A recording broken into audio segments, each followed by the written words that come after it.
सरकारी खरेदी बंद झाल्याने राज्यभरातील बाजारात सोयाबीनचे दर मोठ्या प्रमाणात पडले। नाफेडकडून 4,892 रुपयाने खरेदी तर नागपूर मार्केटमध्ये सोयाबीनचा दर 3,500 रुपये क्विंटलवर। सरकारने खुल्या बाजारातून सोयाबीन खरेदी करण्याची शेतकऱ्यांची मागणी। सोयाबीन पाठोपाठ तुरीचे दरही कोसळले। नागपूर कळमना एपीएमसी मार्केटमध्ये तुरीला 6,700 ते 7,300 रुपये प्रति क्विंटल दर। तुरीचे दर पडल्याने शेतकऱ्यांना लागवडीचा खर्चही निघत नाही। नाशिकच्या कसमादे भागात शेवग्याची मोठ्या प्रमाणात लागवड। बाजारात मागणी वाढल्याने शेतकऱ्यांचा शेवग्याच्या उत्पादनाकडे कल। जलजीवन मिशन योजनेच्या कामासंदर्भात विचारणा करण्यात येणाऱ्या तरुणाला 9 ते 10 तरुणांच्या टोळक्याकडून बेदम मारहाण।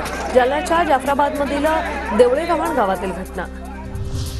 नाशिकच्या मालेगाव तहसील कार्यालयात संजय गांधी निराधार योजना आणि श्रावणबाळ निवृत्ती वेतन योजनेतील लाभार्थ्यांचा आधार अपडेटसाठी रांगा। आधार अपडेट न झाल्यास लाभापासून वंचित राहणार। पालकमंत्र्यांनी पीक विमाचा शब्द पाळला नाही, स्वाभिमानी शेतकरी संघटनेचा आरोप।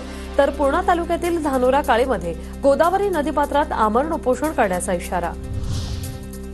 अकोला शहरात फायनान्स कंपनीला खोटं सोनं देऊन फसवणूक करणाऱ्या टोळीचा पर्दाफाश। 3 जणांना अटक, मात्र मुख्य आरोपी फरार। आरोपींकडून 2,37,000चा मुद्देमाल जप्त।